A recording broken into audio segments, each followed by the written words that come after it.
Today we're putting the roof on the garage. If you haven't seen the rest of the garage build series up to this point, you can check it out at this link here. I'll also link the playlist down in the description. Now, let's get to it. For me, the roofing process can be summed up as lifting a bunch of heavy, awkward items up high and then trying not to die as you repetitively put them into place.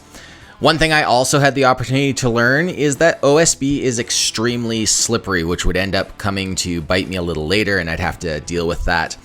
Here I'm using H-clips as is required to set my spacing, and I think also to hook all of the OSB boards together. And here you're going to see again what I mean by slippage.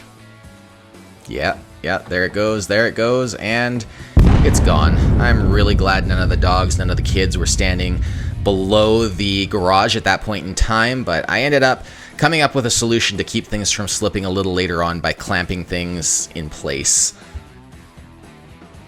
Oh, I hate it so much. This is far too creepy. If I was doing all this again, I would definitely invest in a harness and tie down. It's kind of funny to think back and realize just how paranoid I was of falling off the roof while setting the sheathing in place, yet I didn't want to go through the hassle or expense of something as simple and logical as the correct safety equipment. Just don't tell my wife, eh? Now, while I nailed the sheathing in place, I made sure to try to align the trusses with the proper marks as best as I could before setting them permanently in place. And some did that easily, but others put up quite a fuss, and I'm sure it was something I did wrong that made them do that. So if you're a roofer, I'd love to hear what tricks you have for getting your trusses aligned with the sheathing down in the comments. I hate it up here.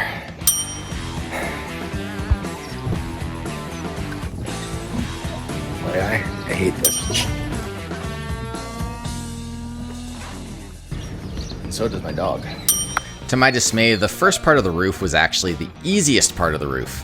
I only had enough room to put my ladder in a somewhat safe position for climbing up in one area, so for the other side, I had to shimmy across my trusses, which decided that they would wobble back and forth, of course, slide the first sheet into place before tacking it up so that I could climb onto it without it sliding off the roof, taking me along with it.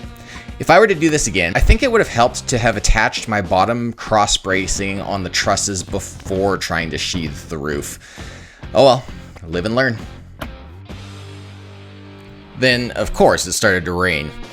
It could have been worse. My shoes actually gripped fairly well on the wet surface, but I began to notice that I was getting more misfires from the nail gun as the rain continued to come down. I'm thinking it was probably from the paper on the nails getting wet. I don't know. I don't have enough experience with framing nailers and being outside and all of that. Despite these troubles that I had, I still think that the pass load framing nailer is an awesome tool, and it definitely beats dragging an air hose all around. With my luck, I'd probably end up getting caught up in it and falling to my death. So, if you're interested in this nailer or any of the other tools that you see me using in this video, check out the description for some Amazon affiliate links. Of course, with all that sheathing in place, I found that the next piece of sheathing ended up coming over the peak of the roof, so track saw to the rescue again.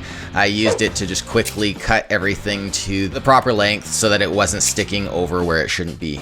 For the rest of the sheathing, it was a simple case of measuring the areas that were left and using the track saw to cut everything to fit. It was actually a pretty enjoyable experience using the track saw on the roof, and actually at this point, I was mostly over my paralyzing fear of death by falling off the roof. I can't say the same thing for my oldest son, though. I tried to get him to help me with the roofing at various points. He did come up once and then immediately asked me how to get down without dying. So the roofing was something, other than getting some materials up, I basically did myself. What you see me doing now is installing drip edge on the eaves. Other than trying to find stable ground for my ladder in some areas, installation went quite smoothly. I also installed drip edge on the gable ends, but I didn't do that until after putting my roof underlayment down, and I didn't get any footage of that, but just know that it is something that you need to do. While I roll out this self-adhesive frost guard, I want to remind you to stick around to the end of this video for a cost breakdown on the garage up to this point.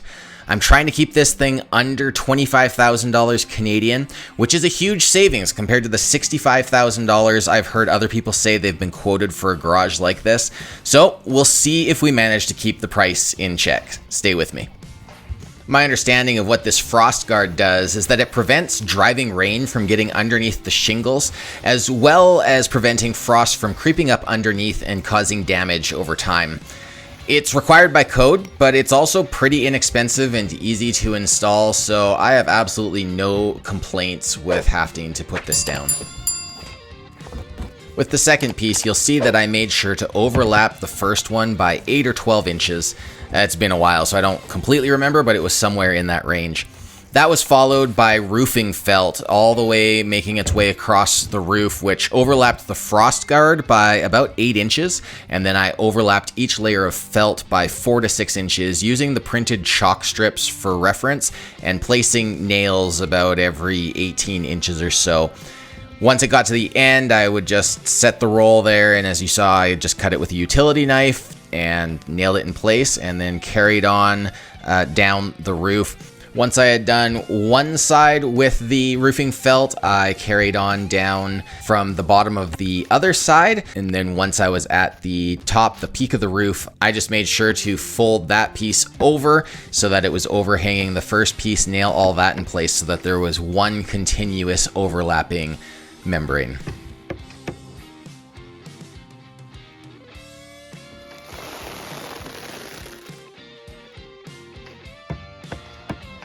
I've got my storm barrier already laid down, the self-adhesive storm barrier.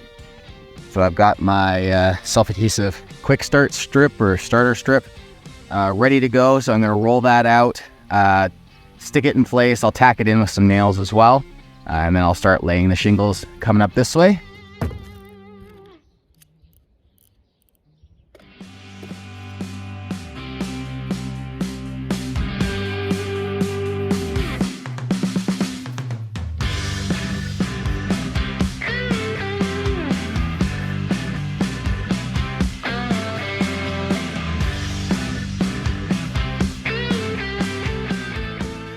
All right, starter strip is down. So now it's time to start shingling.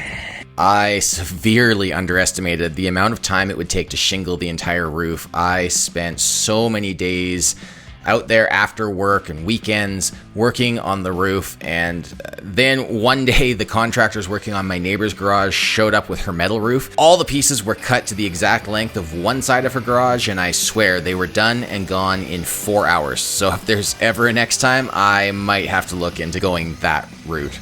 What you see me doing now is cutting the holes for the roof vents that I'm going to be putting in. So I knocked that through. Yes, the garage door is already in this clip. I will have a section of probably my next video showing how I did that and a couple really important things about how, so be sure that you check that out a little bit later. I'm no expert in doing this roof vent stuff, though I have put a couple in my house for my bathroom vent and also for my range hood vent, and so I like to think that I'm decent at this. I haven't had any leaks or anything from those other ones, which I've had for years now, so I'll link some of the videos that I used to learn how to do this down below. You're going to get a whole lot more out of that than you are from me trying to tell you how, but I'm trying to follow those videos as closely as I can, and like I say, this isn't the first time that I've ever done that. Now it's time to put that last row of shingles on before the ridge caps.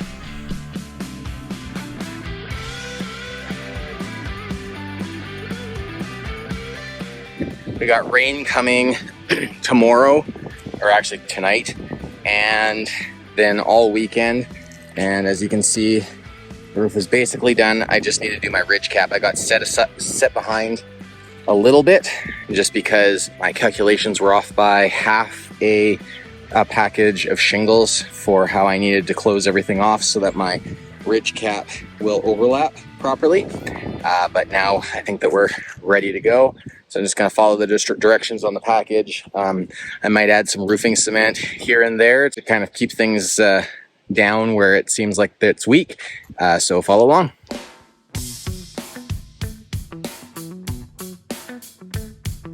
So the theme that I've been running into is as I've been calculating everything, I keep forgetting about the eaves. That's where I'm running into. I keep on calculating my roof length as 24 and a half. And because of the eaves, it's longer, as evidenced by me running out of ridge cap tiles, so shingles. However, I think I have enough like offcuts of some 3-tab stuff that I accidentally bought and some other things. I think I can kind of make my own out of what I have without buying anything else, so I'm gonna do that. All right, there we go. I had to use a couple of this type of shingle, and then I used some roof sealant between going to the 3-tab again and this, because they have their sealant in different places. And from there, I sealed down this one, sealed this one down to that one, and then nailed through 4 times, and then sealed off those holes there. And I think that does the roof. Finally. Doesn't look half bad, in my opinion. Today, I'm going to be working on closing in the final part of the gable. We'll do that with some OSB and then a little bit of this Tyvek home wrap stuff, and we'll finish taping up and putting everything in place. And at that point, we'll be good to go on any kind of vinyl siding or whatever, just once I get my exterior junction boxes put up.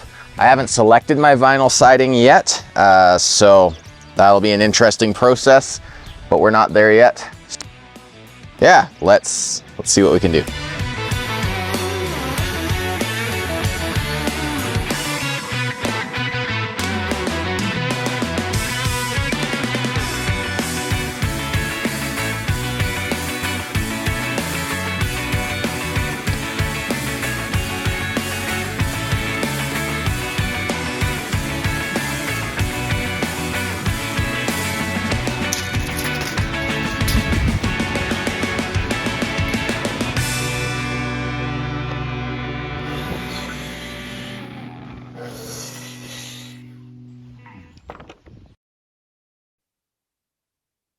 Seems like everything's going really well at this point, right? Yeah, not so much. Goodbye, camera. Not to be stopped, I put a new camera on order and then switched over to my phone for the last little bit of putting this sheathing on. And now, as promised, let's go to the cost breakdown. Let's wrap this thing up with the numbers so far. The totals from the first 3 build videos have come to $14,143.15 Canadian. And now for the roofing numbers. My 7/16" sheathing for the roof came to $526.80. Next with the storm barrier and felt, which came to $186. My self-adhesive roofing starter, shingles, and ridge cap cost $1,062.51. And drip edge, roofing nails, roof vents, and roof sealant came to $254.06. That means my garage roof cost me $2,029.37, which brings the total for the garage so far to $16,172.52 Canadian, or about $11,898 US. I've got a special video in store for you all next weekend, so be sure to check back then. And until next time, make sawdust, not excuses.